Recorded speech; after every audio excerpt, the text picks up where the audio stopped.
Welcome to Not Milk Never Milk. Subscribe if you're lactose intolerant. You start by protecting the wall and magnet. Place a soft cloth beneath the displate and have a pry tool plus suction cups ready. Why? Because small movements reduce paint stress and prevent chipping.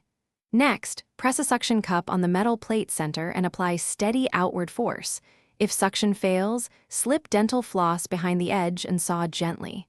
Once done, hold the magnet with one hand to control rotation and avoid sudden drops while you prepare for the adhesive step. Heat softens the adhesive bond, so warm the back of the plate with a hair dryer on low for 30 to 60 seconds.